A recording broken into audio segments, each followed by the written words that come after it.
আব্বু আম্মুর ছবিটা হাতে নিয়ে বসে রইলাম। খুব মিস করছি তাদেরকে আজ। কেন তোমরা আমাকে এত তাড়াতাড়ি ছেড়ে চলে গেলে? আমার মতো অভাগা হয়তো খুব কম আছে। ভালোবাসার মানুষগুলো সব একে একে ছেড়ে চলে যায়। প্রথমে তোমরা চলে গেলে, এখন আবার সে। আম্মু জানো, আমি না তাকে খুব ভালোবাসি। আম্মু আব্বুর ছবি বুকে জড়িয়ে কান্না করতে লাগলাম। কান্না করতে করতেই ঘুমিয়ে পড়লাম। মাঝরাতে ঘুম ভাঙলো। ঘুম ভাঙার পর মনে হলো ঘটে যাওয়া ঘটনাগুলো স্বপ্ন ছিল, কিন্তু পরে বুঝতে পারলাম কিছুই মিথ্যা না। শুধু আজ আমার ভালোবাসাটাই মিথ্যে হয়ে গেল, চাপা পড়ে গেল কষ্টের বাজে। ঘুম থেকে উঠে যখন বুঝতে পারেন যে প্রিয় মানুষটার আপনার জীবনের অংশ হবে না, তখন যন্ত্রণার সীমানার থাকে না। তখন ইচ্ছে করে হয়তো আর ঘুম হয় না।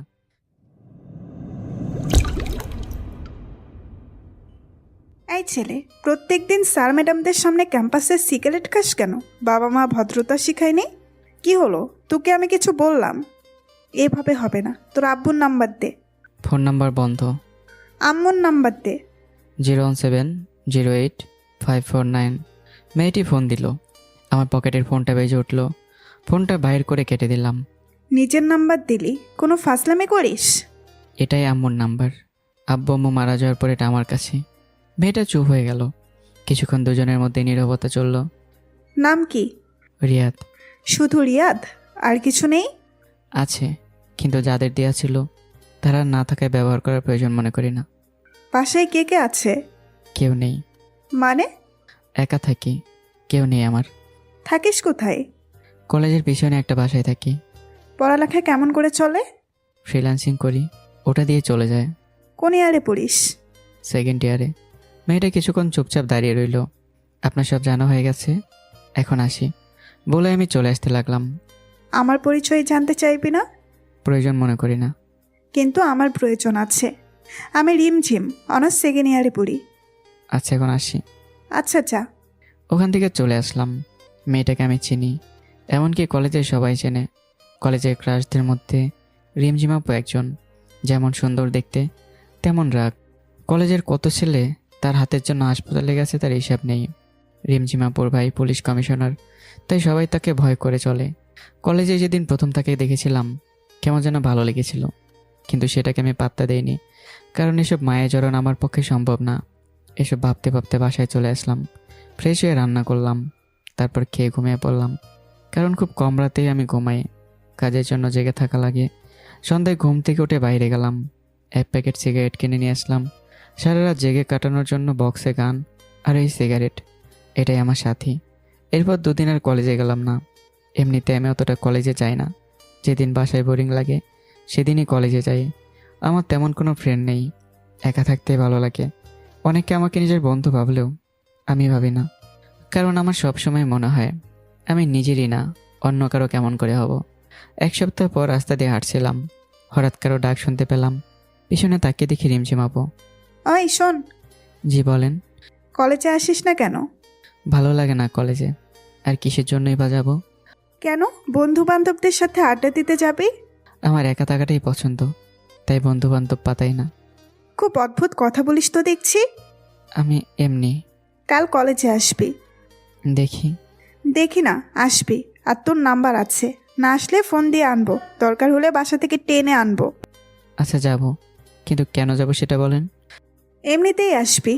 আমি কারণ ছাড়া কারো কথা মানতে পারবো না, ওটা আমার অভ্যাস না। আপনি যদি কোনো কারণে ডাকেন তাহলে আমি যাব, কিন্তু হতে বিনা কারণে ডাকলে আমি যেতে পারবো না। আসবি না মানে? তোকে আসতেই হবে। আচ্ছা আমি যাব। হুম, এই তো ভালো ছেলের মতো কথা। আচ্ছা এখন আমি আসি। কই যাবি? আমি নামিয়ে দিচ্ছি, আয়। ধন্যবাদ বলার জন্য, কিন্তু আমি হেঁটেই চলে যেতে পারবো। আচ্ছা যা ইচ্ছে কর, কিন্তু কাল যেন কলেজে তোকে দেখি। আমি যখন বলেছি নিশ্চয়ই যাব। হুম, মনে থাকে যেন।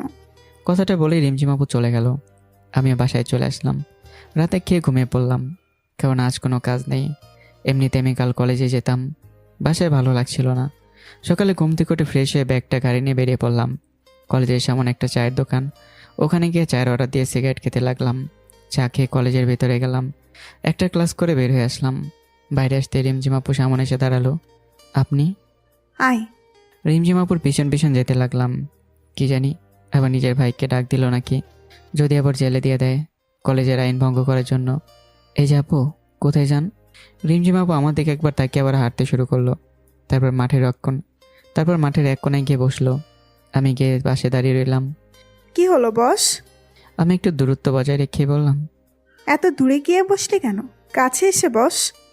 না, ঠিক আছে। আমার ঠিক নেই, কাছে এসে বস। তারপর একটু কাছে গিয়ে বসলাম। সকালে খেয়েছিস? খেয়েছি। দেখলাম তো কলেজের সামনের দোকানে কি খেলি। আমার সকালে খাওয়া লাগে না, এই দুটো জিনিস দিয়েই সকাল পার হয়ে যায়। তোর বাসায় রান্না করে কে? আমি করি। তুই রান্না করতে পারিস? হুম। যাক, ভালোই হলো। কেন বলুন তো? আমি তো রান্না করতে পারি না। তাতে ভালোর কি হলো? অত তোকে বুঝতে হবে না। তারপর দুজনে কিছুক্ষণ চুপচাপ রইলাম। আচ্ছা, তুই এমন এলোমেলো থাকিস কেন? এলোমেলো থাকাটাই ভালো লাগে, কার জন্য গুছিয়ে থাকবো? তোর কথার মধ্যে কোনো রসকস নেই। সকলের মন জোগানো কথা আমি বলতে পারি না, তাই হয়তো সবার কাছে আমার কথা ভালো লাগে না। আচ্ছা বাদ দে, চল। কোথায়? সকাল থেকে কিছুই খাইনি, ক্ষুধা লাগছে, চল কিছু খেয়ে আসি। আপনি জান আমি বাসায় যাব। আমি বাসায় নামিয়ে দিয়ে আসবো, এখন চল। না, আমার খিদে নেই। আরেকটা কথা বললে তোর খবর আছে। তারপর রিমঝিম আপু হাত ধরে টানতে টানতে ওর গাড়িতে নিয়ে গেল। গাড়ি চালিয়ে একটা বড় রেস্টুরেন্টে আসলো। দুজনে ভেতরে গেলাম। কি খাবি বল? আমি কিছু খাবো না। মেজাজ খারাপ করবি না বলে দিলাম। আমি কিছু না বলে চুপচাপ বসে রইলাম। রিমঝিম আপু নিজে খাবারের অর্ডার দিল। কিছুক্ষণ পর খাবার চলে আসলো। আমি শুধু খাবার নাড়াচাড়া করতে লাগলাম, কারণ খাওয়ার কোনো ইচ্ছে আমার নেই। সেটা হয়তো রিমঝিম আপু চোখে পড়েছে। রিমঝিম আপু আমার দিকে রাগী লোক নিয়ে তাকালো। কি হলো, খাচ্ছিস না কেন? ইচ্ছে নেই। ইচ্ছে নেই কেন? জানি না। তারপর রিমঝিম আপু আমার কাছে এসে আমার মুখের সামনে খাবার ধরলো। নে, খেয়ে নে। করুণা করছেন? করুণার কি দেখলি? যা করছেন সবই তো করুণা। না হলে একদিনের চেনা জানায় আপনি আমাকে এখানে খাওয়াতে নিয়ে আসতেন না। এটা করুণা ছাড়া কি? রিমঝিম আপু রাগ করে সব খাবারে পানি ঢেলে দিল। চল, খেতে হবে না তোকে। বিল দিয়ে আমার হাত ধরে টানতে টানতে বাইরে নিয়ে আসলো। বাসায় চলে যা। আমি কিছু না বলে ওখান থেকে হাঁটতে ধরলাম। কি মেরে বাবা, নিজে ডাকলো আবার নিজেই তাড়িয়ে দিল। বড় লোক তো, তাই মনে হয় অন্যের জীবন নিয়ে চিন্তা করে না, শুধু নিজের মসজিদে সবাইকে চালাতে চায়। কী জন্যে যে কলেজে আসলাম, এসবই মনে মনে ভাবছিলাম। ভালো লাগছিল না, তাই আর বাসায় গেলাম না। 2টা সিগারেট কিনে নদীর পাড়ে গিয়ে বসলাম। সিগারেট ধরিয়ে গাছের নিচে বসে নদীর পানি চলা দেখতে লাগলাম। একটু পর ফোনটা বেজে উঠল। আন্নার নাম্বার। ফোনটা রিসিভ করলাম। ফোনটা রিসিভ করার পর ওপাশ থেকে একটা মেয়েলি কণ্ঠ শুনতে পেলাম। কথা শুনে বুঝতে পারলাম রিমঝিম আপু। কই আছিস? কে আপনি? কই আছিস সেটা বল, এসে দেখাচ্ছি আমি কে। নদীর ধারে গাছের নিচে বসে আছি। দাঁড়া, আমি আসছি, কোথাও যাবি না। প্রায় 10 মিনিট পর রিমঝিম আপু আসলো। এখানে কি করিস? বসে আছি, কেন বলুন তো? তোর হাতে ওটা কি?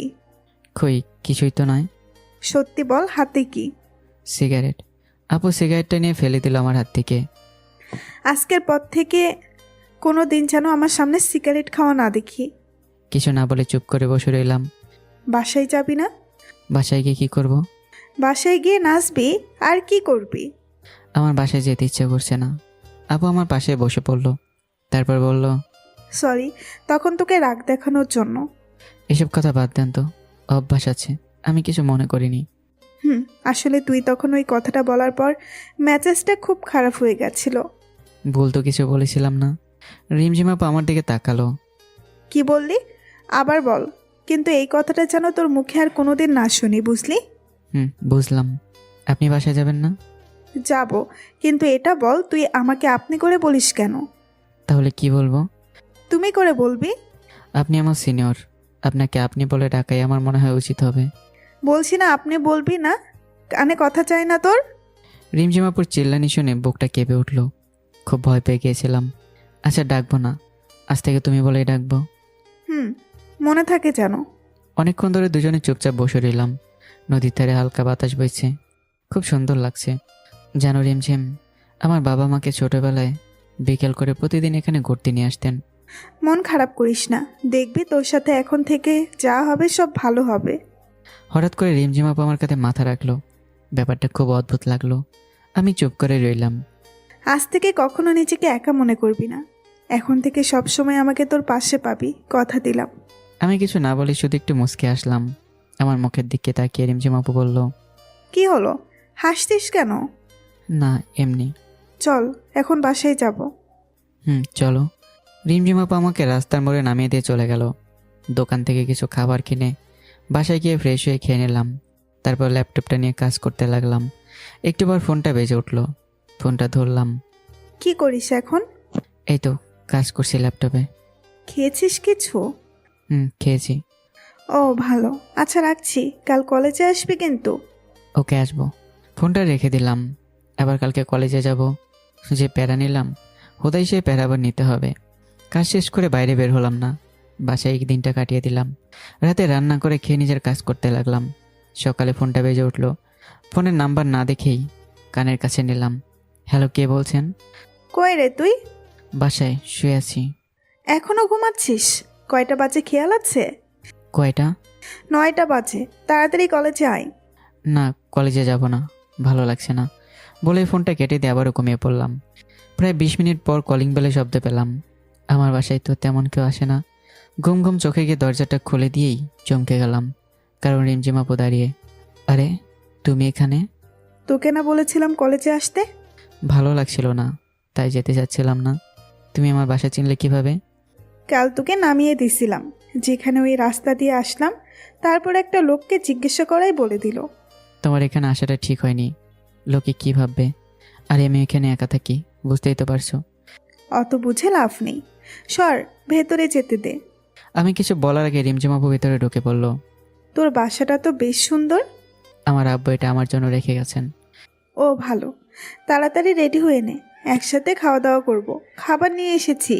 আমি কিছু না বলে ফ্রেশ হতে চলে গেলাম, কারণ যত তাড়াতাড়ি সম্ভব তাকে বাসা থেকে বিদায় করতে হবে। আমার তো কিছুই না, কিন্তু মানুষ তার নামে খারাপ কথা বলতে পারে। রেডি হয়ে এসে দেখি রিমঝিম আপু খাবার নিয়ে বসে আছে। দুজনেই বসে খেয়ে নিলাম। আপু শুধু বকবক করেই যাচ্ছে, আর আমি ভাবতেছি কখন সেখান থেকে যাবে। তাড়াতাড়ি খাওয়া শেষ করলাম।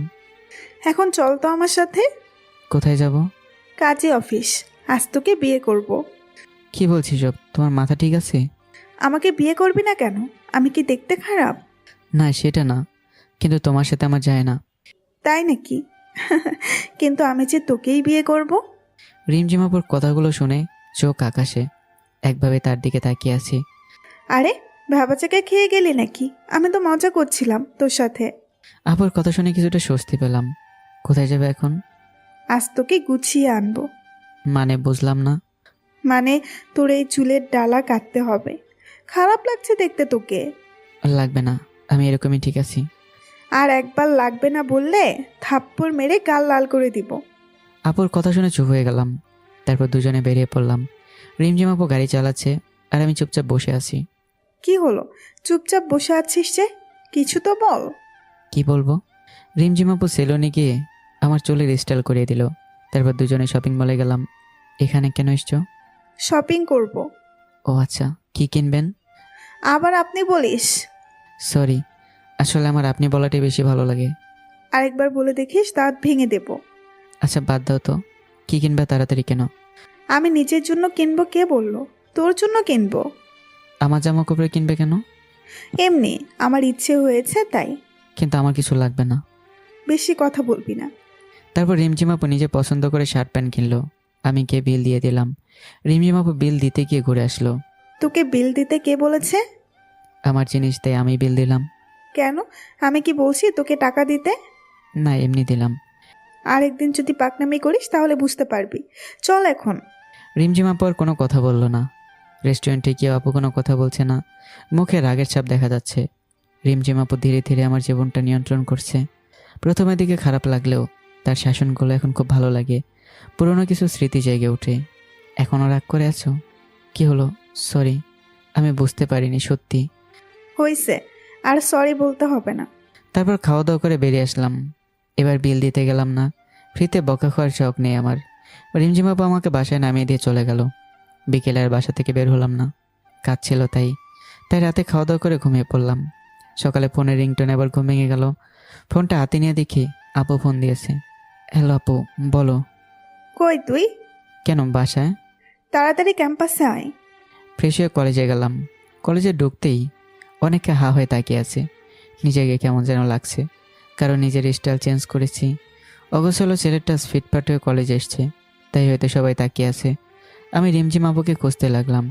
একটু পর আপুকে দেখলাম 3-4টা মেয়ের সাথে একাডেমির ভবনের দিকে যাচ্ছে। আমি ডাক দিলাম, রিমঝিম আপু। আমার ডাক শুনে পিছনে ফিরে তাকালো।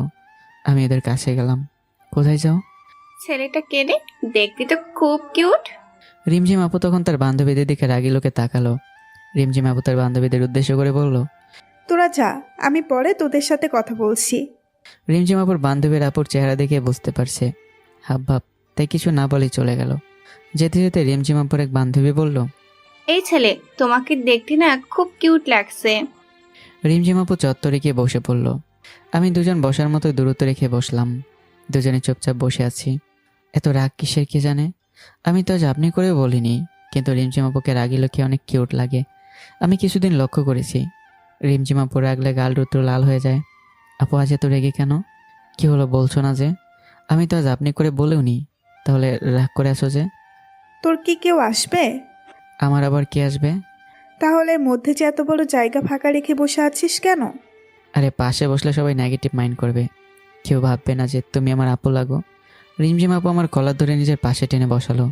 আমি তোর কি লাগি ভালো করে বল। তুমি আমার সিনিয়র, সেই হিসেবে আপুই তো হওয়ার কথা। আরেকদিন যদি এই আবাল মার্কার কথা বলেছিস তাহলে তোর খবর করে দিব, বলদ কোথাকার। তখন রিমঝিম আপুর বান্ধবী কোত্থেকে যেন এসে পাশে বসলো। তখন রিমঝিম আপু যা করলো, রিমঝিম আপু রেগে আগুন হয়ে গেল। আমার হাত ধরে নিজের পাশে বসালো। আয়েশা তুই এখানে? কেন, আসা যাবে না নাকি? আমি কি সেটা বলছি নাকি? আসলে একা একা ভালো লাগছে না, তাই তোমাদের সাথে গল্প করতে চলে এলাম। ও, খুব ভালো করেছিস। ছেলেটা কে রে? দাঁড়া, পরিচয় করিয়ে দেই। রিয়াদ, এ হচ্ছে তোমার বড় আপু আয়েশা। আজ থেকে ওকে বড় বোনের মতো সম্মান দিবি, ঠিক আছে? আর আয়েশা, এ হচ্ছে রিয়াদ।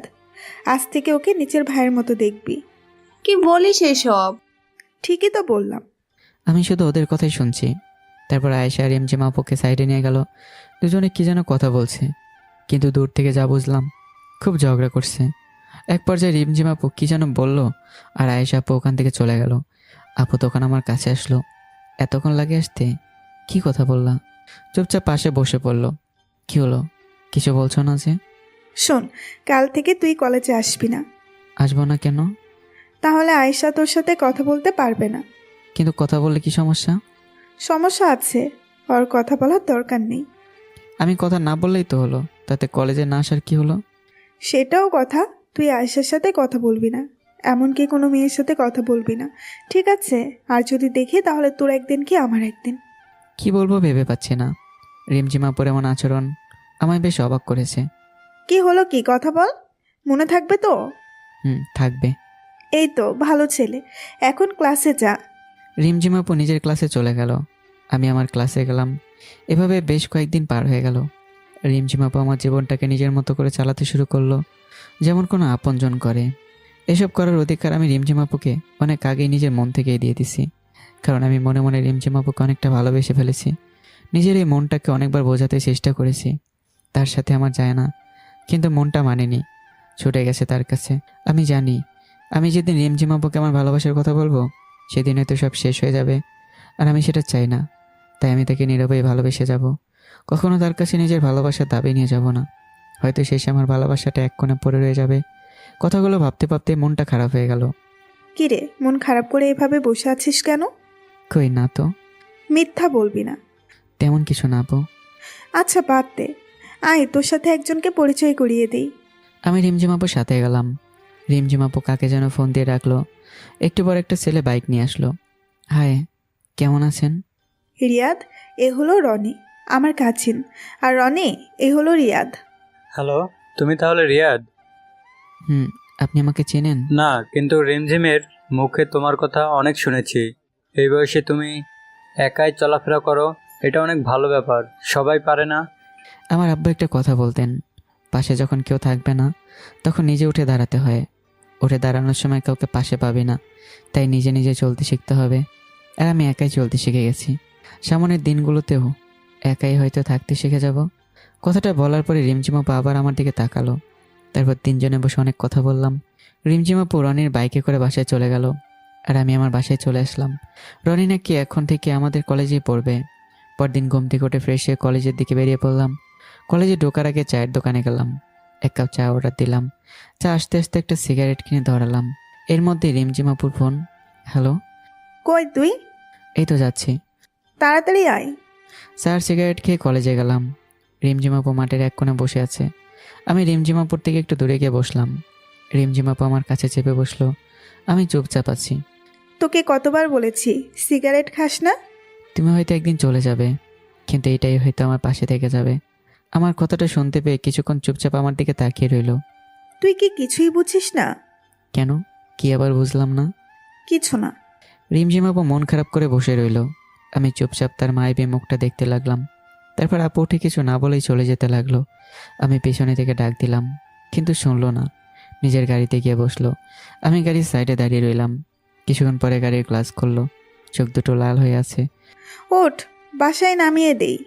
আমি উঠে বসলাম। রিমঝিম আপু আমাকে নামিয়ে দিয়ে চলে গেল। অন্যদিন আসার সময় হাজারটা কথা বলবে, কিন্তু আজ একটা কথা বললো না। এরপর কাজের চাপে এক সপ্তাহ কলেজে আর যাওয়া হলো না। এক সপ্তাহ পর কলেজে গিয়ে দেখলাম রিমঝিম আপু আর রনি বসে আছে। দুজনেই বসে আছে আর এসে এসে কথা বলছে। আজ রিমঝিম আপু কলেজে আসলো, তবে একবার ফোনও দিল না। খুব অবাক হলাম। এই কয়েকদিন অনেকবার দেখা করতে বলেছে, কিন্তু এক সপ্তাহ প্রায় সারাদিন ল্যাপটপ নিয়ে বসে থাকতে হয়েছে। অনেক বড় একটা ক্লায়েন্ট পাওয়ায় কাজ অনেক বেশি ছিল।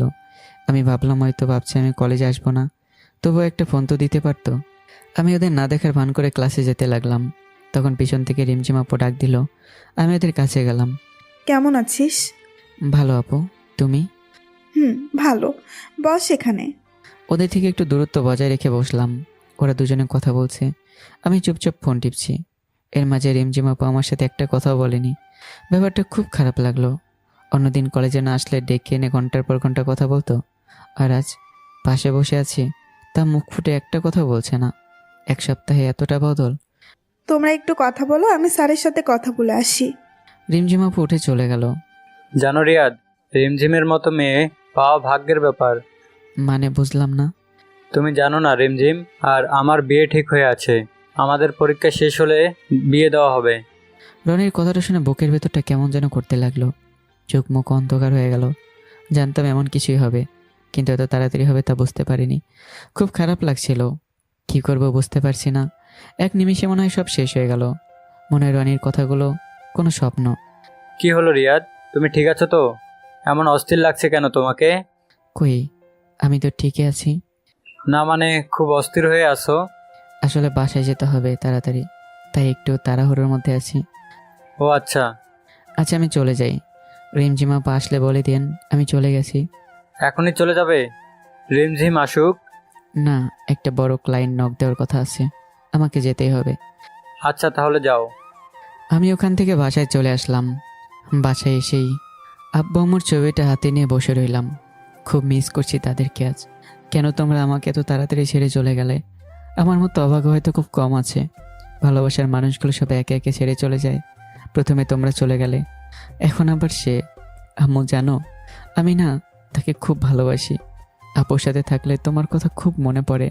আপু একদম তোমার মতো শাসন করে। তুমি যেমন আমাকে খাই দিতে, আপু আমাকে মাঝে মাঝে খাই দিত। কোনো ভুল করলে বকা দিত।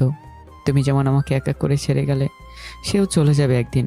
কিন্তু আম্মু জানো, আমি না ওকে বলতে পারবো না। তোমাদের যেমন আমি কোনোদিন বলতে পারবো না, তেমনি তাকে আমি কোনোদিন বলতে পারবো না। আমি কি করব তোমরাই বলো। খুব কষ্ট হচ্ছে আমার। বুকের ভেতরটা পুরে ছাড়খাড় হয়ে যাচ্ছে। শুধু তার কথাই মনে পড়ছে। আম্মু আব্বুর ছবি বুকে জড়িয়ে কান্না করতে লাগলাম। কান্না করতে করতেই ঘুমিয়ে পড়লাম। মাঝরাতে ঘুম ভাঙলো। ঘুম ভাঙার পর মনে হলো ঘটে যাওয়া ঘটনাগুলো স্বপ্ন ছিল, কিন্তু পরে বুঝতে পারলাম কিছুই মিথ্যা না। শুধু আজ আমার ভালোবাসাটাই মিথ্যে হয়ে গেল। চাপা পড়ে গেল কষ্টের বাজে। ঘুম থেকে উঠে যখন বুঝতে পারেন যে প্রিয় মানুষটা আর আপনার জীবনের অংশ হবে না, তখন যন্ত্রণার সীমানার থাকে না। তখন ইচ্ছে করে হয়তো আর ঘুম হয় না। সিগারেটের প্যাকেট টেনে জানালার পাশে গিয়ে বসলাম। আর চাঁদের আলোটাও কেমন যেন ফ্যাকাশে মনে হচ্ছে। যে করেই হোক এই কষ্ট থেকে আমাকে সামলে উঠতেই হবে। জীবন অনেক কষ্ট পেয়েছি, আর কষ্ট নিতে পারবো না। সিগারেট ধরিয়ে বসে রইলাম। একসময় লক্ষ্য করলাম সিগারেটের ফিল্টারটা ভিজে গেছে। তারপর চোখে হাত দিয়ে দেখি চোখ দিয়ে পানি পড়ছে। হাতটা কাঁপছে। জোরে জোরে কান্না করতে লাগলাম। আম্মু বলতো কান্না করলে বুকটা হালকা হালকা লাগে। আজ খুব একা লাগছে। সারা রাত কান্না করলাম। কিছুটা হলেও বুঝতে পারলাম যে দুনিয়ায় কেউ কারো নয়। একা থাকাটাই ভালো। যতই কারো প্রতি মায়া বাড়াবেন ততই কষ্ট পেতে হবে। প্রায় 1 সপ্তাহ লাগলো রিমঝিম আপুর মায়াটা কিছুটা কাটিয়ে উঠতে। তারপরও তার সামনে গেলে নিজেকে আটকে রাখতে পারবো কিনা জানি না, তাই আর কলেজে যাব না ঠিক করলাম। এভাবে 10 দিন কেটে গেল। ফোনটা অফ করে রেখে দিছি যাতে কেউ ফোন দিতে না পারে। এখনও রাতে ঘুমাতে পারি না, তাই ঘুমের ওষুধ কিনে রাখি। ঘুমের ওষুধ খেয়ে রাতটা পার হয়ে যায়। আর দিনের বেলা সিগারেট তো আছেই। এই 10 দিনে সিগারেট খাওয়াটা একটু বেড়েই গেছে। সকালে ঘুম থেকে উঠে একটা সিগারেট ধরিয়ে সেটা শেষ করে ব্রাশ করে বাইরে বের হলাম। নাস্তা করে বাসায় গেলাম, গিয়ে কাজ করতে লাগলাম। এই 10 দিনের কাজ একদমই করা হয়নি। নিজের 1 বছর চলার মতো যথেষ্ট টাকা আছে, আর আব্বু আম্মু চলে যাওয়ার আগে যা রেখে গেছে তাতে আমার সারা জীবনই চলে যাবে। তারপরেও ফ্রিল্যান্সিং করি। সিগারেট খেতে খেতে কাজ করতে লাগলাম। একটু পর দরজায় কে যেন বেল বাজালো। দরজা খুলে দিতেই সামনে দেখি রিমঝিম আপু দাঁড়িয়ে, হাত উঠালো মারার জন্য। তারপর কি যেন ভেবে হাতটা নামিয়ে নিল। চোখের নিচে কালো দাগ পড়ে গেছে। কেমন আছিস? ভালো আপু, তুমি? ভালো। কেমন শুকিয়ে গেছিস? খাওয়া দাওয়া করিস না নাকি? আসলে কাজের চাপে খাওয়ার কথা মনেই থাকে না। ও, আমি তো ভাবছিলাম। কি ভাবছিলা? কিছু না, ভেতরে আসতে বলবি না? হ্যাঁ আসো। রিমঝিম আপু ভিতরে এসে চারদিকে তাকালো। এটা বাসা নাকি সিগারেটের দোকান? যেখানে সেখানে সিগারেটের প্যাকেট, আর এত গন্ধ কেন? আসলে অনেক দিন ধরে পরিষ্কার করা হয়নি তো। ও, আজকেই এগুলো সাফ করব। চল। কি বলছো আপু? তোমার হবু বর দেখলে আমাকে মেরেই ফেলবে। হবু বর মানে? রনি ভাই আমাকে সব বলেছে যে তোমাদের বিয়ে ঠিক হয়ে আছে। তুই কথাটা শুনে খুব খুশি হয়েছিস না? অবশ্যই। কাজের চাপে তোমাকে শুভেচ্ছা জানানোর কথাই মনে নেই। এখন বলছি, অনেক অনেক শুভেচ্ছা। রনি ভাইয়ের মতো একজন মানুষ জীবনসাথী হিসেবে পাওয়া খুব ভাগ্যের ব্যাপার। চল আমার সাথে আজ কলেজে যাবি। আমি কলেজে গিয়ে কী করব? কলেজে গিয়ে আমার কেউ নেই, কার সাথে আড্ডা দিব বলো? কেউ নেই? আমার জানা মতে তো কেউ নেই। তুমি যাও, রনি ভাই হয়তো তোমার অপেক্ষা করে আছে কলেজে। দেরি করে গেলে হয়তো অভিমান করতে পারে। আমার কথাটা শুনে রিমঝিম আপুর মুখটা শুকিয়ে গেল। কিছু না বলেই চলে গেল। আমি একটা সিগারেট ধরে ওখানেই বসে রইলাম। মাথাটা খুব ব্যথা করছে। সন্ধ্যার দিকে ব্রিজে গিয়ে বসলাম। ব্রিজের রেলিংয়ে বসে আছি। তখনই সামনের দিক থেকে কেউ একজন ডাক দিল। গাড়ি চলমান, তাই ভালোভাবে দেখতে পারছিলাম না। গাড়িগুলো সরে যাওয়ার পর দেখলাম একটা মেয়ে আমার দিকে আসছে। কেমন আছো? ভালো, কিন্তু আপনাকে তো চিনলাম না। কিন্তু আমি তোমাকে চিনি। কেমন করে? হ্যাঁ, আমার ক্লাসমেট, তোমাকে চিনবো না? ও, কিন্তু আমি আপনাকে চিনলাম না। আমি দিশা। ও, কলেজে আসো না কেন আর? ভালো লাগে না। কাল থেকে আসবে, মনে থাকে যেন। দেখি। দেখি না, আসতেই হবে। তোমার নাম্বারটা দাও। কেন? দিতে বলছি, দাও। ফোন বের করার সাথে সাথে রিমঝিম আপুর ফোন। হ্যালো। কই তুই? ব্রিজের উপর বসে আছি। কেন? দরকার আছে, ওখানেই থাক, আমি আসছি। বলে রিমঝিম আপু ফোনটা কেটে দিল। তারপর দিশাকে নাম্বার দিয়ে ওর সাথে কথা বলছিলাম। কথা বলার ইচ্ছে করছিল না, কিন্তু মুখের ওপর কেমন করে চলে যেতে বলি। নিজে থেকে কথা বলতে এসছে, চলে যেতে বললে ওর সম্মানে লাগবে, কিন্তু কথা বলতে খুব বিরক্তও লাগছিল। হঠাৎ রিমঝিম আপুর গাড়ি এসে দাঁড়ালো। রিমঝিম আপু বাইরে বেরিয়ে আসলো। আমাকে দিশের সাথে দেখে মুখের ভাব বদলে গেল। আমার কাছে আসলো। চল, দরকার আছে। দাঁড়াও একটু। আমি দিশের সাথে আরেকটা কথা বলার আগেই রিমঝিম আপু আমাকে টেনে গাড়ির ভেতরে বসালো আর গাড়ি চালাতে লাগলো। তোকে না বলছি কোনো মেয়ের সাথে কথা বলবি না? আমি বলিনি, আর ও নিজে থেকে কথা বলতে এসেছিল। তারপরেও তুই কথা বলবি না? রিমঝিম আপুর কাছে আসলে কেমন যেন দুর্বলতা কাজ করে। কোথায় যাচ্ছি আমরা? মার্কেটে যাব। কেন? কাল আমার জন্মদিন, তাই ড্রেস কিনবো, আর তুই সেটা পছন্দ করে দিবি। আমি পছন্দ করে দেব কেন? তোমার হবু বর পছন্দ করে দেবে। খোটা মারা কথা গেল না তোর? খোটা মারার কথা আবার কখন বললাম? যেটা সত্যি সেটাই তো বললাম। রিমঝিম আপু আর কোনো কথা বললো না। শপিংয়ে নিয়ে গিয়ে রিমঝিম আপুর ড্রেস দেখতে লাগলো। একটা নীল কালারের ড্রেস দেখে খুব পছন্দ হলো। রিমঝিম আপু হয়তো সেটা লক্ষ্য করলো, তাই ড্রেসটা কিনলো। রিমঝিম আপু বিল দিতে দিতে আমি একজোড়া পায়েল আরেক জোড়া ঝুমকো কিনলাম। তারপর সেগুলো চুপ করে রিমঝিম আপুর ব্যাগে রেখে দিলাম। রিমঝিম আপু আমাকে বাসার সামনে নামিয়ে দিল। আমি বাসার ভেতর ঢুকতে যাব, তখনই আবার ডাক দিল। আমি রিমঝিম আপুর কাছে গেলাম। শোন, কাল আমি কলেজে যাব না, কিন্তু সন্ধ্যায় তোকে নিতে রনি আসবে। তখন ওর সাথে আমার বাসায় চলে আসবি, আর তুই না আসলে কাল সত্যি তোর কপালে মায়ের পড়বে। কথাটা বলার পরে রিমঝিম আপু চলে গেল। পরদিন সকালে ঘুম থেকে উঠে আর কলেজে গেলাম না। গিফট তো রিমঝিম আপুকে দিয়ে দিয়েছি, তাই যাওয়ার কোনো প্রয়োজনই হয় না। আর আমি ওর কাছে গিয়ে মায়া আর বাড়াতে চাই মায়া বাড়াতে চাই না। যতটা সম্ভব দূরেই থাকতে হবে। আমি জানি রিমঝিম আপু গাড়ি পাঠাবে, কিন্তু আমি যাব না। তাই সন্ধ্যা লাগতেই বাইরে থেকে গেট লাগিয়ে দিয়ে পেছনের একটা ছোট দরজা আছে, ওটা দিয়ে বাসায় ঢুকলাম, যাতে কেউ আসলে বুঝতে না পারে যে আমি বাসায় আছি। সকাল 10টার দিকে বাড়ির সামনে গাড়ির আওয়াজ পেলাম। আমার ঘরের লাইট সবসময় বন্ধই থাকে। অন্ধকার কেন জানি খুব ভালো লাগে, তার কারণ আজও জানি না। অন্ধকার আলাদা একটা অনুভূতি আছে। জানালা দিয়ে দেখলাম রনি গাড়ি থেকে নামলো, তারপর বাসার দিকে তাকালো। তালা ঝুলানো দেখে গাড়ি নিয়ে চলে গেল। ফোনটা অফ করে রেখেছি যাতে কেউ ফোন দিতে না পারে। বিছানায় গিয়ে কানে হেডফোন লাগিয়ে গান শুনতে লাগলাম। রিমঝিম আপু মনে হয় রনির সাথে জন্মদিনে খুব মজা করবেই না কেন? কয়েক মাস পর ওদের বিয়ে। কেন যে আমি রিমঝিম আপুকে ভালোবাসতে গেলাম? খুব ঘুম পাচ্ছিল, তখনই আবারও গাড়ির আওয়াজ পেলাম। জানালার কাছে গিয়ে দেখি রিমঝিম আপু গাড়ি থেকে বের হয়ে আসলো। রাস্তার ল্যাম্পপোস্টের আলোতে রিমঝিম আপুকে স্পষ্ট দেখা যাচ্ছে। নীল ড্রেসে একদম পরীর মতো লাগছিল, কিন্তু এই পরী তো ধরাছোঁয়ার বাইরে। রিমঝিম আপু ফোন হাতে নিয়ে ফোন দিতে লাগলো, হয়তো বা আমাকে ফোন দিচ্ছে। কিছুক্ষণ পর ফোনটা রাস্তায় জোরে ছুঁড়ে মারলো, তারপর গাড়ি করে চলে গেল। আমি গিয়ে শুয়ে পড়লাম। পরদিন কলেজে গেলাম। কেন জানি আজ কলেজে যাওয়ার খুব ইচ্ছে করলো। কলেজে ঢুকতেই দিশার সাথে দেখা। কেমন আছো? ভালো, তুমি? ভালো। কাল কলেজে আসতে বললাম, আর আজ আসছো? আসলে কাল একটু কাজ ছিল, তাই আসতে পারিনি। ও, তো ফোনটা অফ কেন? চার্জ ছিল না, আর চার্জের দেওয়ার কথা মনেও ছিল না। দিশার সাথে কথা বলতে বলতে রিমঝিম ওপর গাড়ি চলে আসলো। আমি দিশার সাথে কথা বলে মাঠের এক কোনায় গিয়ে ফোন টিপতে লাগলাম। হঠাৎ কারো ছায়া আমার উপরে পড়লো। তাকে দেখলাম রিমঝিম আপু। আমি উঠে দাঁড়ালাম। আপু, তুমি কখন আসলে? কাল কই ছিলি? ল্যাপটপটা সার্ভিসিং করতে গিয়েছিলাম, আস্তে আস্তে দেরি হয়ে যায়। মিথ্যা কথা বলবি না। তুই কি মনে করিস আমি তোকে জানালার কাছে দেখিনি? আমি চুপ করেই আছি। তুই আমার সাথে এমনটা করলি? কত আশা নিয়ে বসেছিলাম আমি তোর জন্য। আজ থেকে তুই আমার সাথে কথা বলবি না। সেটাই হয়তো ঠিক হবে। আপনার সাথে কথা বললে হয়তো আপনার হবুবার খারাপ মনে করতে পারে, আর আপনাদের সম্পর্কের মধ্যে তিক্ততা আসতে পারে। তাই আমার মতো একটা বকাটে খারাপ ছেলের সাথে না মেশাই ভালো। রিমঝিম আপু কিচ্ছু বলছে না। রিমঝিম আপুর চোখের দিকে তাকিয়ে দেখলাম চোখ দিয়ে পানি বয়ে পড়ছে। কারণটা এখনও অজানা। রিমঝিম আপু আর কাছে না বলেই চলে গেল। আমি আর ওখানে না থেকে বাসায় চলে আসলাম। আবার আগের মতো হয়ে গেলাম।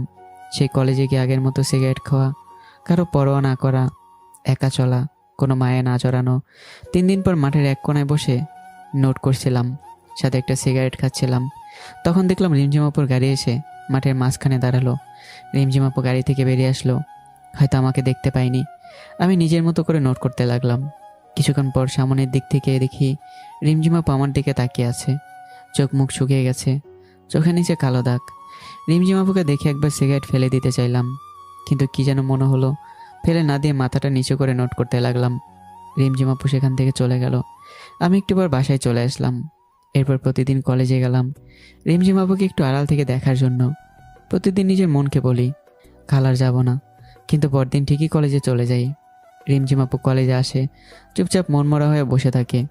রনিকে দেখে তার সাথে বসে থাকতে। প্রতিদিন কলেজে গেলে দিশা মেয়েটা কথা বলতে আসবে। রিমঝিম আপু মাঝে মাঝে আমার সাথে ওকে কথা বলতে দেখে তাকিয়ে থাকে, হয়তো মেয়েটাকে আমার সাথে কথা বলতে নিষেধ করতে চায়। আমি খারাপ হয়তো, সেই জন্য আমি যতটা সম্ভব দিশার থেকে দূরে থাকি। এভাবে দেখতে দেখতে 20 দিন কেটে যায়। আজ 5 দিন হলো আর কলেজে যাই না। আজ কলেজে যেতে কেমন জানি খুব মন চাইলো। ব্যাগটা নিয়ে কলেজে গেলাম। কলেজে গিয়ে চোখ দুটো কাকে যেন খুঁজছিল, কিন্তু তাকে খুঁজে পাচ্ছিলাম না। কলেজের চত্বরে বসেছিলাম। একটু পর একটা পুলিশের গাড়ি এসে দাঁড়ালো। গাড়ি থেকে একজন পুলিশ অফিসার নেমে চারদিকে দেখতে লাগলো, তারপর আমাকে দেখে আমার দিকে আসতে লাগলো।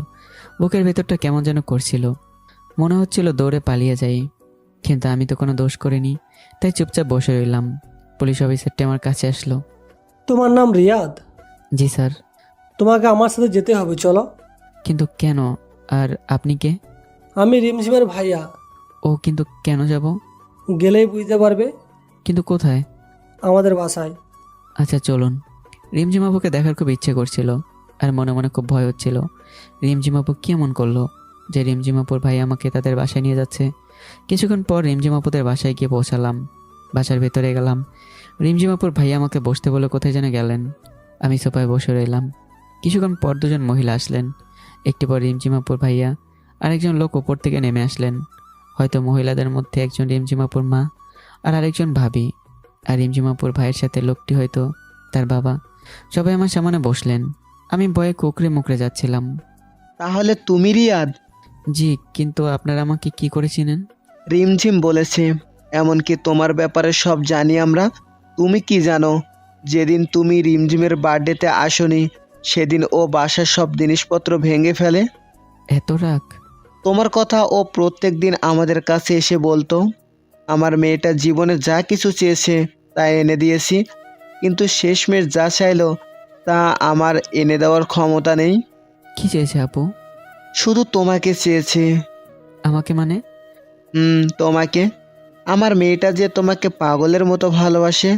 ও যখন আমাকে এসে বলল যে ও তোমাকে ভালোবাসে, তখন ও চোখে মুখে খুশি দেখে আমি বেশ অবাক হই, কারণ আমি এতটা খুশি ওকে কখনোই দেখিনি। তোমার সাথে কিছুদিন আগে ঝগড়া হওয়ায় বাসায় এসে কান্নাকাটি করে, ভালো মতো খাওয়া করে না, শুধু বলে রিয়াদকে এনে দাও, দয়া করে আমাদের ফিরিয়ে দিও না, আমার মেয়েটা তোমাকে ছাড়া যে মরে যাবে। আরে কি করছেন আপনি? আমার গুরুজন, আপনার মাথা নত করে শোভা পায় না, কিন্তু আমার মতো একটা অনাথ ছেলের কাছে আপনার মেয়ের বিয়ে দেবেন? আরেকবার ভেবে দেখুন। আমার মেয়ের খুশিতে আমার খুশি। আচ্ছা, আপনারা যা ভালো বোঝেন, কিন্তু রিমঝিম আপু কোথায়? উপরে আছে, যাও, প্রথম রুমটাই ওর। রিমঝিম আপুর রুমে চলে গেলাম। দরজা খোলাই আছে, কিন্তু জানালা সব বন্ধ। ঘরের ভেতরটা কেমন যেন অন্ধকার হয়ে আছে। রিমঝিম আপু ঘুমিয়ে আছে, চোখের নিচে কালো দাগ পড়ে গেছে। সারা রাত হয়তো ঘুমায়নি। আমি চুপচাপ গিয়ে রিমঝিম আপুর পাশে শুয়ে পড়লাম। একটু পর রিমঝিম আপুর ঘুম ভেঙে গেল। আমার দিকে একভাবে তাকিয়ে আছে, কিছু বলতে যাবে তার আগে রিমঝিম আপুর গোলাপি ঠোঁট দুটোর সাথে আমার ঠোঁটগুলো এক করে দিলাম। রিমঝিম আপু ছটফট করতে লাগলো, কিন্তু আমি ছাড়বার পাত্র নই। কিছুক্ষণ পর রিমঝিম আপু চুপচাপ হয়ে গেল। তখন রিমঝিম আপুকে ছেড়ে দিলাম। রিমঝিম আপুকে ছেড়ে দেওয়ার সাথে সাথেই তোর সাহস কেমন করে হয় আমাকে কিস করার? আর তুই এখানে কি করছিস? আমি চুপ হয়ে আছি। কি হলো, কথা বলছিস না কেন? এখানে কি করছিস? আমার বউয়ের কাছে আমি আছি। খার কি? বউ মানে? বউ মানে বউ। আমি কারো বউ না। ও, তাহলে তুমি আমাকে ভালোবাসো না? না, আমি রনিকে ভালোবাসি। কি মেয়ে বাবা, এত রাগ আর অভিমান! ও আচ্ছা, ঠিক আছে। আমি তো ভেবেছিলাম তুমি আমাকে ভালোবাসো, কিন্তু তুমি যখন আমাকে ভালোই বাসো না, তাহলে আর কি করার। আমি দিশার কাছেই যাই। মেয়েটা কি ভালো, রাগ করে না, প্রতিদিন একটা করে কিস দেয়। কি বললি? দিশা তোকে কিস দেয়? এত বড় সাহস ওর? তুমি রাগ করছো কেন? তুমি তো আমাকে ভালোই বাসো না? রিমঝিম আপু আমার চোখের দিকে তাকিয়ে আছে, কিছু বলছে না। তারপর উল্টো দিক হয়ে শুয়ে পড়লো। আমি পিছন থেকে জড়িয়ে ধরলাম। রিমঝিম আপু নিজেকে ছাড়া পাওয়ার চেষ্টা করছে, কিন্তু পারছে না। এত রাগ কোত্থেকে আসে তোমার? আমি জানি তুমি আমাকে ভালোবাসো। তোমার আব্বর ভাই আমাকে সব বলেছে, বুঝলে? এখন আর ঢং করে লাভ নেই। আমি রিমঝিম আপুকে ছেড়ে দিলাম। কি হলো, কথা বলবে না? ঠিক আছে, আমি চলে যাচ্ছি। রিমঝিম আপু আমার দিকে ঘুরে তাকিয়ে আমাকে জড়িয়ে ধরলো। খুব ভালোবাসি তোকে, নিজের থেকেও বেশি। কেন বুঝিস না তুই? তুমি তো আমাকে বলেছিলে তোমার আর রনির বিয়ে ঠিক হয়ে গেছে। সেটা তো তোর মুখ থেকে শোনার জন্য যে তুই আমাকে ভালোবাসিস। ওটা শুধু একটা নাটক ছিল। জানো, যেদিন রনি আমাকে বলল যে তোমাদের বিয়ে ঠিক হয়ে গেছে, সেদিন মনে হচ্ছিল সারা জীবনের জন্য কিছু একটা হারিয়ে যাচ্ছে। খুব কষ্ট হয়েছিল সেদিন। তাহলে বললি না কেন? যদি তুমি ছেড়ে চলে যেতে। রিমঝিম আপু আমাকে আরো শক্ত করে জড়িয়ে ধরলো। কোনোদিন তোকে যেতে দিব না, তুই চাইলেও না। ও তাই? তাই। আব্বু কি বলল? তোমার আমার বিয়ে ঠিক করেছে। সত্যি? এখন একটা কিস দাও। না, বিয়ের পর দিব। ঠিক আছে, আমি দিশার কাছে যাই। ও ঠোঁটগুলো কি মিষ্টি। কি বললি? দিশা তোকে কিস করছে? কই কিস করছে বল? আমার ঠোঁটে। রিমঝিম আপু তার ঠোঁটের সাথে আমার ঠোঁট এক করে দিল। অনেকক্ষণ পর ছেড়ে দিল। তোর ঠোঁটে শুধু আমার ছোঁয়া থাকবে, আর কারো না। আর ওই মেয়েকে আজ আমি জেলে দিব। আরে আমি তো মিথ্যে বলছি, দিশার সাথে আমার কিছুই হয়নি। কুত্তা বাদর, আমাকে কষ্ট দিয়ে ভালো লাগে তোর, তাই না? আরে আপু, আমি আবার কি করলাম? আপু কাকে বললি? সরি সরি সরি, আর বলবো না। মনে থাকে যেন। এখন ওঠো, চলো। খাওয়া দাওয়া তো মনে হয় করোই না। শরীরের কি অবস্থা করেছো? না, উঠবো না, এভাবেই শুয়ে থাকবো। আচ্ছা, তুমি শুয়ে থাকো, আমি নিচ থেকে খাবার নিয়ে আসছি। লাগবে না, চুপচাপ শুয়ে থাক। রিমঝিম আমাকে জড়িয়ে ধরে শুয়ে আছে, আর আমি পুরনো কথাগুলো মনে করে হাসতেছি। কি থেকে কি হয়ে গেল। সময় বড় অদ্ভুত। কার কপালে কি লেখা আছে কেউ বলতে পারে না। আর কতক্ষণ শুয়ে থাকবা? এবার তো ওঠো। বললাম তো উঠবো না। আমি রিমঝিম আপুকে নিজের থেকে ছাড়িয়ে নিলাম। তারপর রিমঝিম আপুকে কোলে তুলে নিয়ে নিচে চলে আসলাম। কেউ দেখার আগে নামিয়ে দিলাম। কিছু খেয়ে নাও। পারবো না খেতে, খাইয়ে দে। আচ্ছা দাঁড়াও। আমি রিমঝিম আপুর আম্মুকে ডাক দিলাম। একটু পর তিনি আসলেন। তারপর খাবার বেড়ে দিলেন। রিমঝিম আপু রুমে চলে গেলেন। আমি খাবার নিয়ে রুমে আসলাম। রিমঝিম আপু বসে আছে।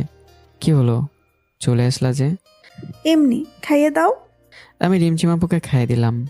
খাওয়া শেষ করে রিমঝিম আপু কিনে বাইরে ঘুরতে বের হলাম। আজ আমি খুব খুশি, কিন্তু আব্বু আম্মু থাকলে আরও ভালো হতো। সন্ধ্যায় রিমঝিম আপুকে বাসায় রেখে চলে আসলাম। পরদিন সকালে রিমঝিম আপু ফোন দিয়ে তাদের বাসায় ডাকলো। যাওয়ার পর দেখি সবাই বসে আছে। রিয়াদ, রিমঝিম চাইছে তোমাদের বিয়েটা কালকেই হোক। কিন্তু আঙ্কেল, এত তাড়াতাড়ি? আর আমি তো এখনো পড়ালেখা করি। সেটা আমিও ওকে বললাম, আগে তুমি পাশ করো, একটা চাকরি করো, কিন্তু ও কিছুতেই মানতে চাইছে না। আঙ্কেল, এটা নয় যে রিমঝিম আপুকে বিয়ে করার পর আমি তাকে ভালোভাবে রাখতে পারবো না। আমার আব্বু আম্মু যা রেখে গেছে তাতে আমি সারা জীবন বসে গেলেও শেষ হবে না। কিন্তু আমি এখন বিয়ে করতে চাচ্ছি না। তখনই রিমঝিম আপু সাইডে রাখা ফুলদানিটা দেয়ালে ছুঁড়ে মারলো। আমি যখন বলছি কাল বিয়ে হবে, তার মানে কালকেই বিয়ে হবে। আর বিয়ে না হলে আমি কিছু একটা করে ফেলবো, আর তার দায়িত্ব তোমার হবে। কথাটা বলে রিমঝিম আপু উপরে চলে গেল। সবাই চুপচাপ হয়ে গেল। আচ্ছা আঙ্কেল, আপনি বিয়ের ব্যবস্থা করুন। তুমি পারবে বাবা আমার পাগলি মেয়েটাকে দেখে রাখতে? তোমার কাছে আমরা সারা জীবন ঋণী হয়ে থাকবো। আমি উপরে চলে আসলাম। রিমঝিম আপু বেলকনি থেকে দাঁড়িয়ে আছে। আমি রিমঝিম আপুকে পিছন থেকে জড়িয়ে ধরলাম। রিমঝিম আপু আমাকে জড়িয়ে ধরে কাঁদতে শুরু করলো। আমি তোকে সত্যিই খুব ভালোবাসি, তুই আমাকে ছেড়ে কোথাও চলে যাস না প্লিজ। আমি তোকে ছাড়া এই পৃথিবীতে আমার দম বন্ধ হয়ে আসে। আমিও কাঁদতে থাকলাম আর চিন্তা করলাম, যদি আব্বু আম্মু বেঁচে থাকতো তাহলে তারা সত্যি অনেক খুশি হতো যে রিমঝিমের মতো একটা মেয়ে আমার বউ হতে চলেছে।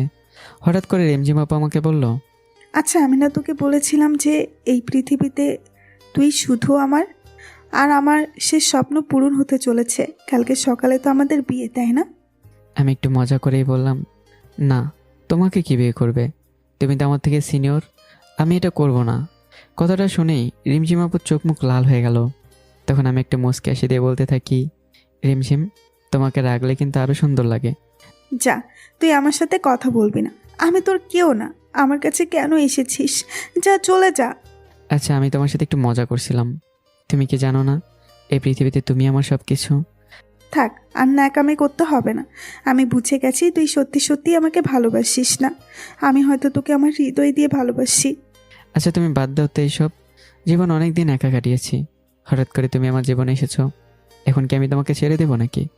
চলো আমরা এখন নিচে যাই। তুমি আমাকে এখন এগিয়ে দিয়ে আসবে। আমার এখন চলে যেতে হবে। না, কোথাও যেতে পারবি না। সারা জীবন সারাক্ষণ তুই আমার পাশে থাকবি। আচ্ছা, তোমাকে ছেড়ে কোথাও যাব না, কথা দিচ্ছি। এইবার ভদ্র ছেলের মতো কথা বলছিস। আচ্ছা, আমি আর তুই আজকে সারা রাত গল্প করব। আচ্ছা আচ্ছা, কালকে তোমাদের বিয়ে, তখন কালকে রাতে আমরা অনেক গল্প করব। এখন আমার যেতে হবে। তুমি তো বুঝতে পারছো যে আমি একা। আমি ছাড়া আর কেউ নেই আমার। কেনাকাটা তো করতে হবে। না, তোর কোনো কিচ্ছু লাগবে না। আমার শুধু তুই হলেই হবে। কথাগুলো শুনে রিমঝিমকে আবার বুকে জড়িয়ে নিলাম। Love you. আমি সত্যি তোমাকে ছাড়া বাঁচব না। তুমি আমার সব কিছু রিমঝিম। আচ্ছা চল, এবার আমরা নিচে যাই, আমার খুব ক্ষুধা লাগছে। চলো তাহলে, তোমাকে কোলে করে নিচে নিয়ে যাব। আচ্ছা চল তাহলে। কোলে করে নিয়ে হাঁটছি আর বলছি, উফ, কি যে খাও তুমি, এত ওজন কেন? কি বললি শয়তান? তোর জন্য এখন আমি এত চিকন হয়ে গেছি, আর এখন তুই বলছিস আমি মোটা? আস্তে আস্তে আমরা গল্প করতে করতে নিচে যাই। আমি কোলে করে নিয়ে যাই। ডাইনিংয়ে গিয়ে দেখি খাবার রেডি করে রেখেছে রিমঝিমের আম্মু। আমি ওকে আর ও আমার মুখে খাবার তুলে দিল। আর বিভিন্ন গল্প করতে করতে হঠাৎ করে ঘড়ির দিকে আমার চোখ পড়ে যায়। ও মা, 9:30 বেজে গেছে। আমি তো কিছুই কেনাকাটা করিনি। নতুন বউয়ের জন্য তো কেনাকাটা করতে হবে। আচ্ছা, আমরা তাড়াতাড়ি খাবার শেষ করি, চলো। খাওয়া দাওয়া শেষ করে আমি রিমঝিমকে বললাম, আমার একটা ফিক্সড ক্লায়েন্টের নক করার কথা রয়েছে। আমার এখন চলে যেতে হবে। তুমি কিছু মনে করো না। আমি সকালে তোমার বাসায় চলে আসবো। এখন আমার একটু যেতে হবে। আচ্ছা ঠিক আছে, যা, কিন্তু তাড়াতাড়ি আসবি। কিন্তু তোকে যদি আমার ফোন করা লাগে তাহলে তোর সত্যি সত্যি খবর আছে। ওকে, আমি কাল সকালে তোমার বাসায় চলে আসবো, তুমি কোনো চিন্তা করো না। কপাল একটা চুমু খেয়ে আমি চলে আসলাম। যদিও ওর একটু মন খারাপ হয়েছে, কিন্তু কী বা করার, আমার তো কিছু করতেই হবে। হয়তো ওদের মতো বড়লোক আমি নই, কিন্তু আমার আব্বু আম্মা যা রেখে গেছে তা দিয়ে আমার চলে যাবে। আর রিমঝিমকে সাথে নিয়ে আমি দ্রুত বাসায় এসে ড্রয়ার থেকে কিছু টাকা নিয়ে চলে যাই অলংকারের দোকানে। শুনেছি মেয়েদের নাকি অলংকার অনেক ভালো দেখায়, আর আমি রিমঝিমকেও সারা জীবন সুখে শান্তিতে রাখতে চাই। কিছু গহনা কিনলাম মোটামুটি। বাসায় আসার আগেই আব্বু আমার কবরটা জিয়ারত করে আসলাম, আর তাদেরকে বললাম যে তোমরা থাকলে আরও অনেক ভালো হতো, কিন্তু তোমরা তো চলেই গেলে আমাকে একা রেখে। আমারও কপাল কেমন আম্মু, তুমিও থাকতে পারতা, কিন্তু তা তো আর হলো না। আমি দোয়া শেষ করেই আবারও বাসায় চলে এলাম। তাড়াহুড়ো করতে করতে আমার মোবাইলটা নিতেই ভুলে গিয়েছিলাম। দেখি আমার মোবাইলে রিমঝিম অনেকবার কল দিয়েছে, SMS-ও করেছে যে আমার কি হয়েছে, আর অনেক কিছু। কিন্তু আমি তো বসেছিলাম না, আমি তো ওর জন্য কিছু কেনাকাটা করতে গিয়েছিলাম। এসেই কল করি, ও তো পাগল মেয়ে, যদি কিছু করে ফেলে তাহলে তো আমিও শেষ। কল করি কিন্তু রিসিভ করছে না, মনে হয় আমার প্রতি অভিমান, তার জন্য রিসিভ করছে না। আচ্ছা, ওখানে আমি কি করি? মাথায় তো কাজই করছে না। কি করি এখন? ওদের বাসায় যাব নাকি কি করব? অনেক ভেবেচিন্তে সিদ্ধান্ত নিলাম আমি আব্বুকে কল করে বলবো ওর কি হয়েছে। ওর আব্বু কি এখন ঘুমিয়ে পড়েছে নাকি? না থাক, ওদেরকে ডিস্টার্ব করা ঠিক হবে না, আমার ওর বাসায় যেতে হবে। তাই বলে আমি দৌড় শুরু করি, ওর বাসায় চলে যাই। গেটের দারোয়ান চাচা আমাকে চেনেন, তাই আর আমাকে আটকালো না। আমি ওর বাসায় ওর রুমের কাছে যাই, গিয়ে দেখি দরজা বন্ধ করে রেখেছে। উফ, বেটাও না, একে নিয়ে যে আমি কি করব? ওকে ডাকতে থাকলাম, রিমঝিম কোথায় তুমি? দরজাটা খোলো। কি হয়েছে তোমার? তুমি কি রাগ করেছো আমার ওপর? তোমার জন্য বিজি ছিলাম, তুমি আমাকে বোঝার চেষ্টা করো। আমি শুধু তোমাকে ছাড়া আমি আর বাঁচবো না। দেখি কোনো সাড়া নেই। কি হলো? ও কি কোনো কিছু তাহলে সত্যি সত্যি করেছে? দরজা খুলো প্লিজ, আমি তোমার কাছে চলে এসেছি। আচ্ছা, এই জ্যোৎস্না রাতে মনে হয় ও ছাদে গিয়েছে, তা না হলে যাই ছাদে গিয়ে আসি। আমি দ্রুত ছাদে যাই। জ্যোৎস্না রাতে সব কিছু দেখা যাচ্ছে না, ও তো কোথাও নেই, খুঁজে পাচ্ছি না ওকে। তাহলে কি হলো ওর? তাহলে কি ও আবার রাগ করেছে? ছাদে একটা জোরে চিৎকার করি, হে আল্লাহ, আপনি আমার সব কিছু কেড়ে নিয়েছেন, এখন রিমঝিম আমাকে ছেড়ে কোথায় গেল? অনেক জোরে চিৎকার করতে থাকি, বাসার সবার ঘুম ভেঙে যায়। সবাই ছাদে চলে এলো, আর আমাকে বলতে থাকে কি হয়েছে, তুমি এত রাতে জোরে চিৎকার করছো কেন? কি হয়েছে বাবা, আমাদের বলো। দেখি ওর ভাই ভাবি ওর আব্বু আম্মু সবাই আমার পাশে এসে দাঁড়িয়েছে। আমার একটু ভয় ভয় লাগছে সবার সামনে, কিন্তু কথা বলতেই হবে। কি হয়েছে বলো আমাদের, বলো, আমরা দেখছি, এত চেঁচামেচি করো না বাবা। তখন আমি বললাম, রিমঝিম না, মানে রিমঝিম কোথায়? ওকে তো কল করলাম, ফোনটা রিসিভ করলো না। কি হয়েছে? আমি ওর রুমের কাছে এসে অনেক ডাকলাম, কিন্তু ওর কোনো সারা শব্দ না পেয়ে আমি ছাদে আসি। আচ্ছা বাবা, যা হয়েছে হয়েছে, এবার চলো নিচে চলো। নিচে গিয়ে দেখি রিমঝিম ওর আম্মুর ঘর থেকে বেরোচ্ছে। আমি ওকে সবার সামনে জড়িয়ে ধরলাম আর বললাম, তোমার কি হয়েছে? ফোনটা কেন রিসিভ করলা না? রিমঝিম কোনো কথা না বলে ওর আম্মুকে বলল, দেখছো, আমি তোমাকে বলেছিলাম সে রাতে এই বাড়িতে আসবে। বাবা, তোমার কি হয়েছে? রিমঝিম তোমাকে কতবার কল করেছে, বলে তোমার কোনো সাড়া শব্দ না পেয়ে রিমঝিম তো কান্নাকাটি শুরু করে দিয়েছিল।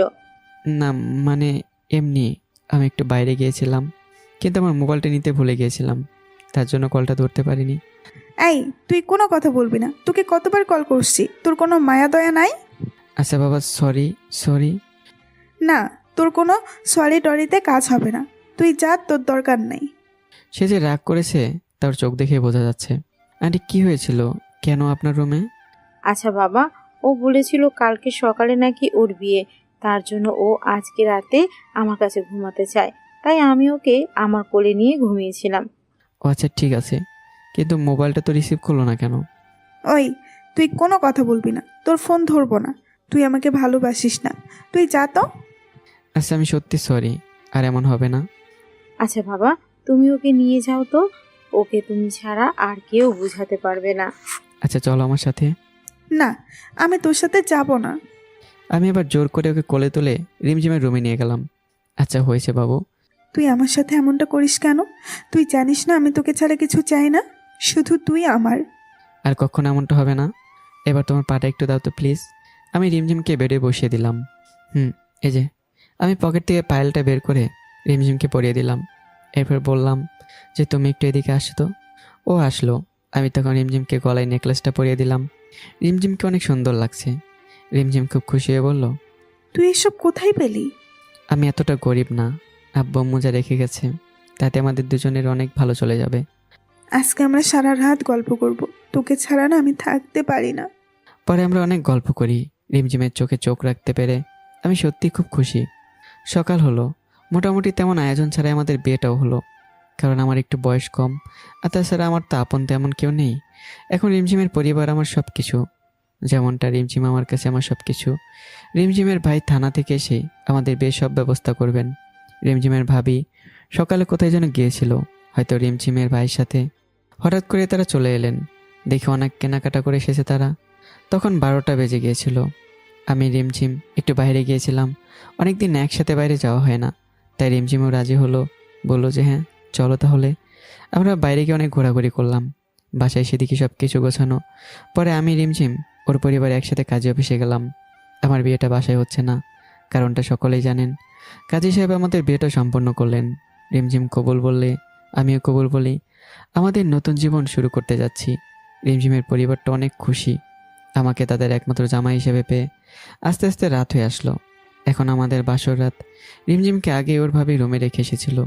এবার আমার পালা, আমাকে নিয়ে যাবে, কিন্তু ভাবে একটু মজা করলো আমার সাথে, যে নতুন বউয়ের কাছে গেলে আমাদের খুশি করতে হবে। ভাবি, আপনি তো জানেন আমার অবস্থা। না, কোনো কথায় কাজ হবে না। টাকা দাও, তোমার বউয়ের কাছে যাও। আমি একটু 100 টাকা দিয়ে বললাম, এই নেন। ভিখারি নাকি আমি? আচ্ছা নাও। পরে ভাবিকে 1000 টাকা দিলাম। অবশ্য ভাবি আমাকে একটা জিনিস উপহার করেছিল, সেটা নাকি সব স্বামীর লাগে। আমি একটা মুচকি হাসি দিয়ে ওটা নিয়ে রিমঝিমের কাছে যেতে থাকি। বধূ বেশে রিমঝিমকে সেই লাগছে। আমি আর কাছে গেলাম, ওর ঘোমটা খুললাম, রিমঝিমের দিকে তাকিয়ে থাকলাম। রিমঝিম মাথাটা নিচু করে দিয়ে আছে। আমি বললাম, আজ আমি কত খুশি, কিন্তু এই সময় যদি আমার আব্বু আম্মু বেঁচে থাকতো তাহলে তারাও কত খুশি হতেন। রিমঝিম আমার দিকে তাকিয়ে দেখে আমার চোখে পানি। ও আমাকে বলে, কি হয়েছে, তোমার চোখে পানি কেন? আমি বললাম, আব্বু আম্মুর কথা ভীষণ মনে পড়ছে।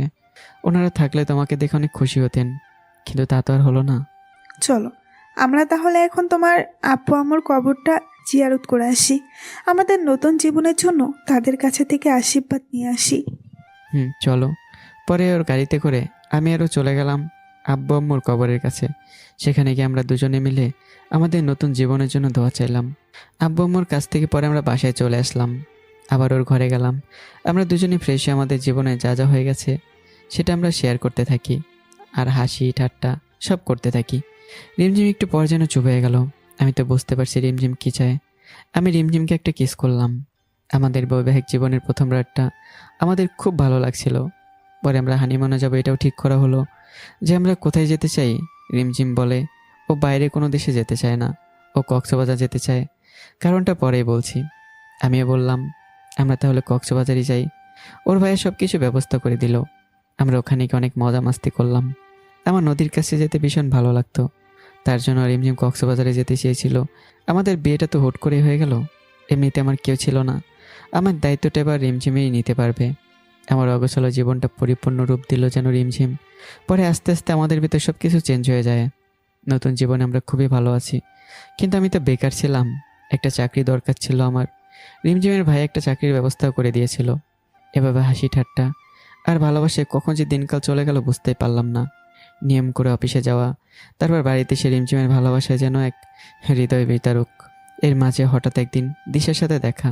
ও হ্যাঁ, কালকে দিশা কি যেন বলবে বলেছিল, তার জন্য দেখা করতে বলেছে।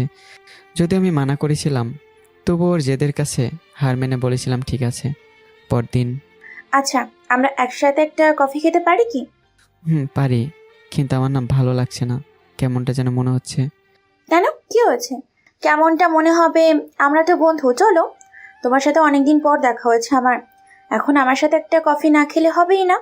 রিমঝিম, তোমার সাথে থাকলে খুব ভালো হয়, আমরা একসাথে জমি আড্ডা দিতে পারতাম।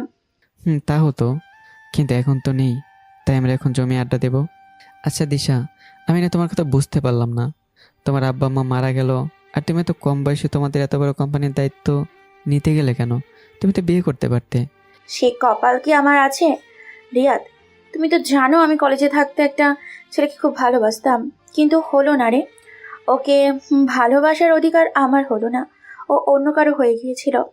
আমি দিশার কথা শুনে বুঝতে পারলাম যে দিশা আমাকে বেশ পছন্দ করত, কিন্তু আমার তো কিছু করার নেই। আমি রিমঝিমকে খুব ভালোবাসতাম এবং এখনও বাসি। সারা জীবন রিমঝিমকেই ভালোবাসবো। রিমঝিম আমার জীবনে সব কিছু। রিমঝিম আমার জীবনে আছে বলেই আমি এই যেতিম ছেলে থেকে একটা ভালো জীবন উপহার পেয়েছি। কফিটা শেষ করতেই রিমঝিম আমাকে কল করলো। কোথায় তুমি? আমার খুব তোমাকে মনে পড়ছে। তুমি এখন বাসায় চলে আসো প্লিজ। আচ্ছা, আমি এক্ষুনি আসছি, তুমি কোনো চিন্তা করো না। আমি এত সময় দেরি করি না। আমার অফিস 5টার সময় শেষ হয়ে যায় আর আমি দ্রুত অফিস থেকে বাসায় চলে যাই। কিন্তু আজকে দিশার সাথে দেখা করে তাই তাড়াতাড়ি যেতে পারিনি। তার জন্য রিমঝিম আমাকে কল করেছে। আচ্ছা দিশা, আজ আমি আসি। তোমার সাথে পরে এক সময় জমে আড্ডা দেব। আমার বাড়ি চলে যেতে হবে। আমারও বাড়িতে চলে যেতে হবে। আচ্ছা তাহলে চলো একসাথে বের হই। আমি গাড়িতে দ্রুত চলে আসি। রিমঝিমকে ওর গিফটটা দিলাম। ও হ্যাঁ, আপনাদের তো বলা হয়নি, রিমঝিম প্রেগন্যান্ট। রিমঝিম বেবিটা কনসেপ্ট করার পর থেকেই প্রতিদিন অফিস থেকে ফেরার সময় আমি রিমঝিমকে কিছু না কিছু গিফট করি। এতে করে রিমঝিম খুব খুশি হয়। রিমঝিম আমার উপর খুব রাগ করেছে আজ। আমার আজ একটু আসতে দেরি হয়ে গেছে তার জন্য। বউটা আমার শুধু রাগ করে। আমি রিমঝিমকে একটু ছাদে নিয়ে যাই। আমরা বিকেলে একসাথে গল্প করি, যাতে ওর মনটা একটু ভালো থাকে আর আমাদের বাচ্চাটাও ভালো থাকে। আমাদের বাচ্চার এখন 9 মাস চলে। রিমঝিমের অনেক কষ্ট সহ্য করতে হয়। পেটের ভিতর লাফালাফি করে, তাতে করে রিমঝিমের অনেক কষ্ট সহ্য করতে হয়। আমি যতটা পারি রিমঝিমকে কোনো কাজ করতে দিই না, সব কাজ আমি করি। তার জন্য অফিস থেকে ছুটিও নিয়েছি। রিমঝিমের আম্মুর বয়স বেশি হয়ে গেছে, তাকেও দেখতে হয়। কাজের লোক কেমন কি করবে, তার চেয়ে আমি অফিস থেকে ছুটি নিয়েছি, যেন আমার ভালোবাসা আমার রিমঝিমের কাছে আমি সব সময় থাকতে পারি। অবশেষে রিমঝিমের সেই দিনটা চলে এলো। অনেক কষ্ট সহ্য করতে হয়েছে, আর পারছে না। আমি তাড়াতাড়ি ওর ভাইয়াকে কল করি এবং তাড়াতাড়ি আসতে বলি। তারা পরিবার সহ সবাই চলে এসেছে। আমরা সবাই ডিসিশন নিলাম যে আমরা রিমঝিমকে হাসপাতালে নিয়ে যাব। প্রয়োজনে রিমঝিমকে অপারেশন করাতে হবে, যাতে কারো কোনো সমস্যা না হয়। আমার রিমঝিম আমার বাচ্চা যেন সুস্থ থাকে, সেই জন্য হাসপাতালে নিয়ে গিয়ে ডাক্তার বলে পেশেন্টের অপারেশন করতে হবে, তা না হলে দুজনের জীবনের ঝুঁকি থাকতে পারে। আমরা রাজি হয়ে গেলাম যে অপারেশন করাই হোক। ডক্টর রিমঝিমকে নিয়ে গেল অপারেশন করতে। আমরা সবাই অনেক টেনশনে ছিলাম যে কি হবে, আমার কপালে কী বা আছে। অবশেষে ডক্টর বেরিয়ে এলো অপারেশন সাকসেসফুল করে। আমাদের সবাইকে বলল যে আমাদের একটা ফুটফুটে কন্যা সন্তান হয়েছে। মা এবং মেয়ে দুজনেই ভালো আছে। আপনারা চাইলে দেখে আসতে পারেন, তবে জ্ঞান ফিরলে কাছে যাবেন। এখন একটু রেস্টে থাকুক ওনারা। আমরা বাচ্চা হয়েছে শুনে আমি অনেক খুশি, সবাই অনেক খুশি। এই কথাটা শুনে মসজিদে গিয়ে 2 রাকাত নফল নামাজ আদায় করি এবং আমি আসার পর আমরা সবাই একত্রে রিমঝিমের কাছে গিয়ে দেখি রিমঝিম আমাদের বেবিকে নিয়ে চুমু খাচ্ছেন। আমরা গেলে রিমঝিম আমার বেবিকে তার হাত থেকে আমার হাতে তুলে দিলেন। আমি সাথে সাথে ভাইয়ার কাছে দিয়ে দিই। আমাদের বেবিকে পেয়ে ভাইয়া অনেক খুশি। আমাদের বেবিকে ভাইয়া একটা লকেট গিফট করে এবং আমার কাছে দিয়ে দেয়। পরে ওনারা সবাই বাসায় চলে যায়। আমি রিমঝিমের কাছে আছি। আমরা দুজনে আমাদের বেবি নিয়ে চুমু খাচ্ছিলাম আর বলছিলাম, রিমঝিম তুমি আমার জীবনটাকে পরিপূর্ণ করে দিলে। জড়িয়ে ধরে কাঁদতে কাঁদতে রিমঝিম আমাকে একটা কিস করলো কপালে। পাঠকগণ, এখন আমাদের মেয়ের নাম রাখা হয়নি। আপনারা সকলে কমেন্ট করে বলে ফেলুন কি নাম রাখলে ভালো হয় আমাদের এই ছোট্ট বেবিটার। আর আজ এই পর্যন্তই। আমাদের ভালোবাসা এখনও কমেনি। আমাদের ভালোবাসা থেকে যাবে সারা জীবন। জনম জনম আমরা একত্রে থাকতে চাই। দোয়া করবেন আমাদের জন্য। আর হ্যাঁ, কমেন্ট করে বেবির নামটা বলে যাবেন। সবাই ভালো থাকবেন, সুস্থ থাকবেন। টাটা।